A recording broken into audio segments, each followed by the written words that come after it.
લો પાછા આવી ગયા છે એક નવા બ્લોગમાં. આજે પાછો રવિવાર જ છે અને રવિવાર છે એટલે અમારે દક્ષને તો કેવું હોય કંઈ ને કંઈ ઈચ્છા જ હોય, ખાસ તો ખાવાની. બહાર ખાવા જઈએ, નહીંતર બહાર ફરવા જઈએ કે પછી બહાર જઈએ, પણ કંઈક તો જોઈએ. તો પછી આજે આવી ગયા છે. જુઓ આ શું છે તો કે વોર 2 મૂવીની બહુ ટાઈમથી અમે રાહ જોઈ રહ્યા હતા કે વોર 2 આવે. જે વખતે વોર 1 જોયું ને ત્યારથી જેવું હતું કે વોર 2 આવે તો ફર્સ્ટ ડે ફર્સ્ટ શો જોવા જઈશું. અને આ વખતે થોડું સેટિંગ નહીં થયું ફર્સ્ટ ડે જોવાનું, એટલે હવે આજે આવ્યા છે, આજે રવિવારે. અને અમે ખાસ આવ્યા છે કૃષ્ણ સિનેમા, જે આવેલું છે ડભોઈમાં. ડભોઈ એટલે અમારા છોટાઉદેપુર જિલ્લાથી વડોદરા જતા વચ્ચે ડભોઈ કરીને એક ગામ આવે છે મોટું, ત્યાં આવેલું છે. થોડું મોટું ગામ છે, સિટી પ્લેસ છે, જ્યાં તમને રિલાયન્સનું ટ્રેન્ડ્સ જોવા મળી જશે, પછી સ્માર્ટ બજાર જોવા મળી જશે, અવનવી વેરાયટીઓવાળું બજાર મળી જશે. એવું ખૂબ સરસ અહીંયા વાતાવરણ છે, જે આવેલું છે વડોદરા જિલ્લામાં. ત્યાં આ સરસ મજાની ટોકીઝ આવેલી છે.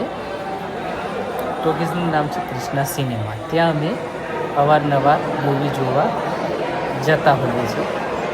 ઇવન અહીંથી અમારે છોટાઉદેપુર જિલ્લામાંથી બોળેલી છે, જેતપુર, છોટાઉદેપુર, સંખેડા, બહાદરપુર, કોઈ બી ગામ હોય મોટાભાગે બધા અહીંયા મૂવી જોવા માટે આવતા હોય છે.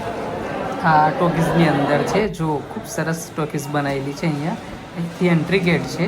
અહીંયા તમને આ પ્લેટિનમ મળી જશે, બાલ્કની મળી જશે અને એના નીચેનું ફ્લોર મળી જશે. અને ખૂબ મોટી સ્ક્રીન છે અહીંયા.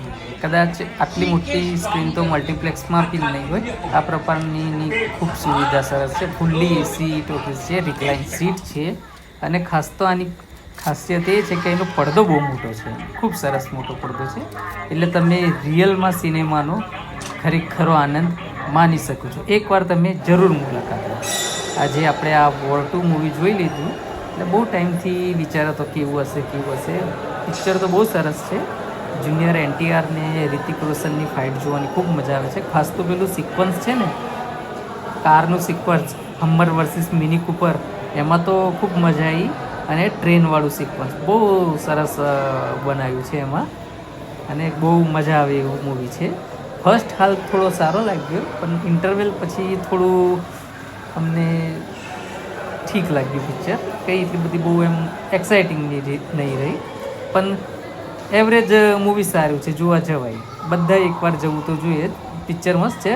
5માંથી 3.5 સ્ટાર તો એને આપણે આપી શકીએ છીએ, એટલું સરસ મૂવી બનાવ્યું છે. તો તમે પણ એકવાર જાઓ, વોર 2 મૂવી જોવો, એન્જોય કરો. અને ખાસ તો આ કૃષ્ણા સિનેમાની મુલાકાત લો. એ ખૂબ સરસ સિનેમા છે, તમને મજા આવી જશે જોવાની. અંદરની સિસ્ટમ બહુ મસ્ત છે, ચા નાસ્તાની સુવિધા સરસ છે, અંદર નાસ્તો જ એટલો મસ્ત મળે છે. અરે 3.5 હું 4 પોઈન્ટ આપવા જોઈએ 5માંથી તો. એવું છે? હા, એટલું સરસ મૂવી. તો એક્ટિંગ કેવી હતી? બહુ મસ્ત. કોની સૌથી વધારે સારી લાગી? રિતિક રોશન કે જુનિયર NTR? રિતિક રોશનનું લુકિંગ કેવું હતું? એક નંબર. પેલું હમ્મર વર્સિસ મિની કૂપર કેવું લાગ્યું? બહુ મજા આવી. ફાઇટ સિક્વન્સ કેવા હતા? ફાઇટિંગ અરે અને પેલું જાપાન વાળું, હા, જાપાન જે એનિમી વાળું સ્ટાર્ટિંગ જ થાય છે કશું તો એમાં એનિમીનું હતું કશું કે પછી જાપાન બતાવે છે? જાપાન બતાવે છે. હા, મજા આવે છે ને એવું જો. આ વખતે કંઈક કેવું લાગ્યું, લોકેશન કેટલા મસ્ત હતા. બધા લોકેશન ટોટલી બહારની કન્ટ્રીના હોય એવું લાગતું હતું. અને ઇન્ડિયા ફર્સ્ટ મેન વસ્તુ શું હતું આખા પિક્ચરમાં? India first. બીજું બધું સાઈડ પર રહી ગયું, પણ આપણું ભારત દેશ, મેરા ભારત મહાન, ઇન્ડિયા ફર્સ્ટ. સબસ્ક્રાઈબ કરી દે.